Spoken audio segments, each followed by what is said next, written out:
ఈ యుద్ధం నెక్స్ట్ లెవెల్కి వెళ్ళబోతుంది కాబట్టి సైన్యం కోసం ఎదురు చూస్తుంది అనుకోవాలా? చాలా మంచి నిర్ణయం సార్. ఈ నిర్ణయం కోసం మన యువత, తెలుగు రాష్ట్రాల యువత, భారతదేశ యువత, ఉడుకు రక్తంలో ఉన్న యువత ఎప్పటి నుంచో ఎదురు చూస్తున్నారు. యుద్ధం అంటే ఏంటి సార్? యుద్ధం అంటే త్యాగం, దేశం కోసం పనిచేయడం. మంచి సువర్ణావకాశం వచ్చింది. ఇప్పుడు యుద్ధం అంటే త్యాగాలే కాదు కదా, ప్రాణాలు కోల్పోవడమే కాదు కదా, ఇంట్లో కూర్చొని కూడా మనం చనిపోవచ్చు. ఇంత మంచి అవకాశాన్ని యువత తన దేశభక్తిని నిరూపించుకోవాల్సిన అవసరం లేదు. మనలో యువతలో అంతా దేశభక్తి కూరుకుపోయినది. యువ రక్తం ఉడుకు రక్తంలో ఉన్నారు. వెంటనే చేరవచ్చు. నేను కన్నా 42 ఏళ్ళ లోపల ఏంటి నేను కూడా వెళ్ళిపోయినవాడిని. ఇది సువర్ణ అవకాశం. ఇది భారతదేశంలో జరుగుతుంది. మరోవైపు పాకిస్తాన్లో ఏం జరుగుతుంది? ఉన్మాదం, పిచ్చి, టెర్రరిజంలు పెంచి పోషించడం, ఇండస్ట్రీస్ లేవు.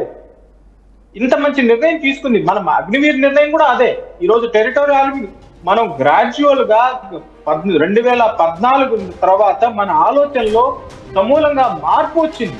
దేశం ముందు, ఇండియా ఫస్ట్, నేను, నా కుటుంబం, నా సౌకర్యాలు, నా లగ్జరీలు లాస్ట్ ఆల్వేస్ అనే నిర్ణయంతో ప్రభుత్వం ప్రతి ఒక్కరూ, త్రివిధ దళాలే కాదు, వాళ్ళ అధిపతులే కాదు, ప్రధానమంత్రి, రక్షణ మంత్రి, టాప్ టు బాటం ఒక పద్ధతి ప్రకారంగా మనం మన దేశాన్ని ముందుకు చేసుకుంటూ వెళ్తున్నాం. కానీ please hold on, will get back to again. So Chandramouli గారు ఉన్నారు సార్. అంటే ఎలా చూడాలి అంటే ఈ సమయంలో నోటిఫికేషన్ విడుదల చేసి సామాన్యమైనటువంటి పౌరులను కూడా ఆర్మీలోకి రావాలని ఆహ్వానం పంపించడాన్ని, ఈ యుద్ధం నెక్స్ట్ లెవెల్కి వెళ్తుంది కాబట్టి మన దగ్గర సైన్యం ఇంకా కావాలనే ఉద్దేశంతో ఉందా, లేదంటే అందరూ కూడా దేశ సేవ కోసం ఉపయోగించుకోవాలి కాబట్టి జనరల్ నోటిఫికేషన్లా చూడాలి? అంటే ఈ సమయంలో నోటిఫికేషన్ ఎలా అర్థం చేసుకోవాలి? మనోజ్, మీకు ఒక విషయం నేను చెప్పాలనుకుంటున్నాను. మన దగ్గర ఉన్న ఇండియన్ ఆర్మీ 14,60,000 అయితే రిజర్వ్ ఫోర్స్ 11,55,000 ఉంది. అలాగే పారామిలిటరీ బలగాలు 25,27,000 ఉంది. మొత్తం ఒకసారి హోల్డ్ ఉండండి సార్. పాక్ లో సర్గోదా సిటీలో భారీ పేలుడు శబ్దాలు వచ్చాయి. సో ఇప్పటికే 3 ఎయిర్ బేస్ లని ఆర్మీ దాడులు చేసింది. సో పక్కన మీరు విజువల్లో చూడండి, అక్కడ విజువల్లో కనిపిస్తున్నంతా కూడా సర్గోదా ఎయిర్ బేస్ అదంతా కూడా. సో దాన్ని భారత ఆర్మీ నిలమట్టం చేసేసింది. భారత ఆర్మీ ఒక్కసారిగా అక్కడ బాంబుల వర్షం కురిపించి బిగ్గెస్ట్ శబ్దాలు, భారీ దాడిని చెప్పుకోవచ్చు. చాలా భారీ దాడితో సర్గోదా ఎయిర్ బేస్ ని పూర్తిగా నిలమట్టం చేసేసింది. Right, present Sargodha air base ని కిల్ చేసింది. దీంతో పాటుగా లూని అటువంటి ప్రాంతంలో సియాల్కోట్లోని టెర్రరిస్ట్ లాంచ్ ప్యాడ్ ని పూర్తిగా నేలమట్టం చేసేసింది.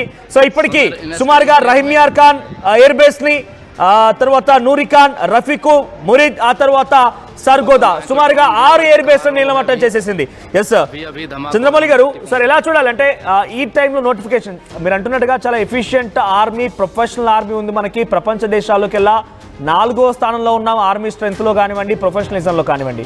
సో ఇప్పుడు ఈ సమయంలో నోటిఫికేషన్ని అటు పబ్లిక్ ఎంత మేర వినియోగించుకోవచ్చు, యూత్ ఎంత మేర వినియోగించుకునే అవకాశం ఉంది? సో ఈ నోటిఫికేషన్ ఎలా చూడాలి? టెరిటోరియల్ ఆర్మీ అనేది ఒక మిలిటరీ రిజర్వ్ ఫోర్స్. ఇది నిజానికి వీళ్ళందరినీ వెంటనే తుపాకులు ఇచ్చి బార్డర్కి వెళ్ళి యుద్ధం చేయాల్సిన అవసరం లేదు. నిజం చెప్పాలంటే ఇది ఒక పార్ట్ టైం, ఒక వాలంటరీ జాబ్ లాంటిది. దీనికి శాలరీ ఉన్నా కూడా వీళ్ళందరూ ఇమీడియట్ గా వెళ్ళి తుపాకులు పట్టుకొని యుద్ధం చేసే ఫోర్స్ కాదు ఇది. ఇది ఒక రకంగా మిలిటరీ రిజర్వ్ ఫోర్స్. దీంట్లో కూడా అందరికీ ఆర్మీలో ఉన్నట్టుగానే అందరికీ ర్యాంక్స్ ఉంటాయి. ఆఫీసర్లు ఉంటారు, జూనియర్ కమిషన్డ్ ఆఫీసర్స్ ఉంటారు, ఈవెన్ నాన్ కమిషన్డ్ ఆఫీసర్స్ కూడా ఉంటారు. వీళ్ళ ప్రధాన డ్యూటీ ఎట్లా ఉంటుంది? ఇప్పటికే మన దేశం లోపల చాలా ప్రాంతాలు